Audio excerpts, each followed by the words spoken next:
Forget everything you think you know about Spartan women. Forget the movies, forget the myths. We've all seen the image, the weeping wife, passive and powerless, existing only to tell her husband to come back with his shield or on it. But what if that image is a complete lie? What if the reality of Spartan women was so radical, so shocking to the ancient world, that later historians tried to write them out of history? Because the truth is, Spartan women weren't just supporting the state. In many ways, they were the state. Let's start with myth number 1, that Spartan women were uneducated, brutal, and existed only to breed. This is what their biggest rivals, the Athenians, wanted everyone to believe. In Athens, a good woman was invisible. She was kept indoors, barred from education, and her entire life was dictated by her father or husband. Sparta found this laughable. From the age of 7, Spartan girls were enrolled in a state-run education system just like the boys.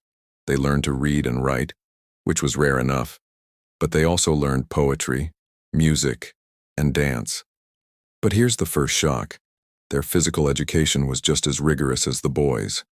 They weren't learning to weave. They were learning to run, wrestle, throw the discus, and hurl a javelin. Why? The Spartans had a brutal, simple logic. Only strong women could produce strong warriors. A girl's body wasn't her own. It belonged to the state, and its primary purpose was to create the next generation of soldiers. And to do that, they had to be tough as nails. But it's how they trained that scandalized the rest of Greece. The ancient sources, from Plato to Plutarch, all report the same unbelievable fact. Spartan girls and young women trained naked, or at least in minimal tunics. They exercised, wrestled, and competed in public, often alongside the young men. To an Athenian, this was the definition of barbarism. They called Spartan women thigh flashers and worse. But the Spartans didn't care. They saw shame and modesty as weakness.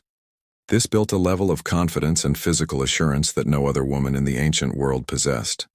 And this confidence led to social power. And this is the part they never teach you in school. The most shocking truth of all. The real power of Spartan women wasn't in their muscles, it was in their wallets. While Athenian women couldn't own a single coin, Spartan women could, and did, inherit and own land, outright, with no male guardian. Think about what that means. Spartan men were full-time soldiers.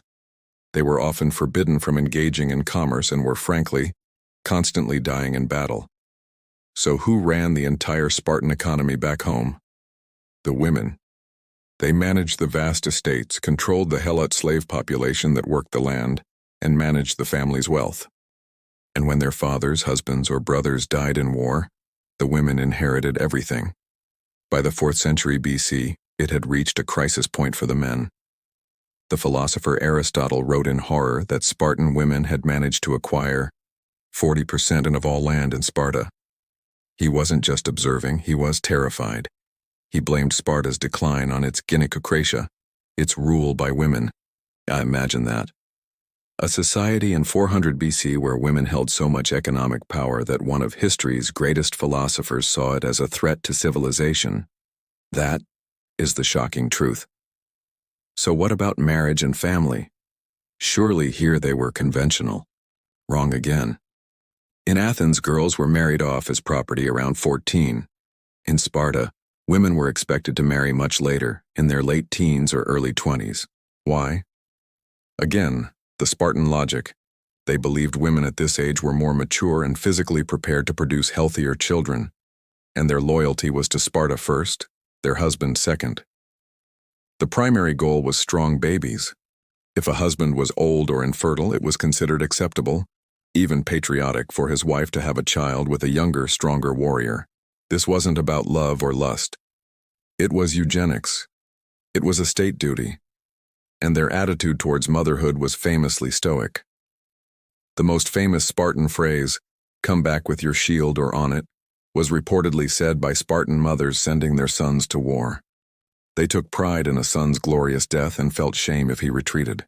This combination of wealth, education, and ambition produced one of history's most remarkable and forgotten figures.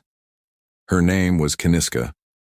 She was a Spartan princess, the sister of a king, and she used her immense personal wealth to do the unthinkable. She assembled a team, bred magnificent horses, and entered the most prestigious event at the Olympic Games, the four-horse chariot race. The rules forbade women from competing, but the victory wreath went to the owner of the chariot, not the driver. Caniska exploited this loophole, and in 396 BC, her chariot won.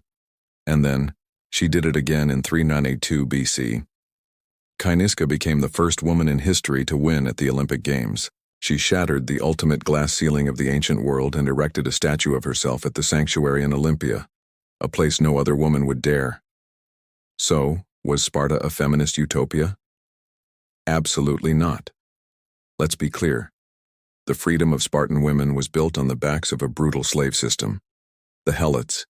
Their entire lives were free from labor because an entire population was enslaved to do it for them, and their freedom was conditional. Their entire purpose was to be wombs for the state. If they couldn't produce healthy children, they were shamed and divorced.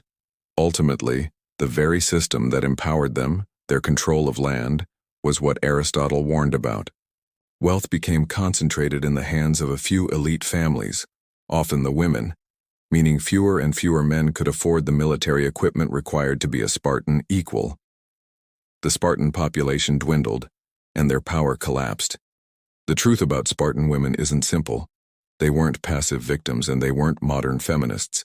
They were a unique, radical experiment. Educated, athletic, outspoken, and economically powerful in a way the world wouldn't see again for over 2,000 years. They were not what you learned in school. And their story proves that history is always more complex, and far more shocking, than the myths we're told. What other part of history have we gotten completely wrong? Let us know in the comments below. And if you want to uncover more truths they didn't teach you, subscribe.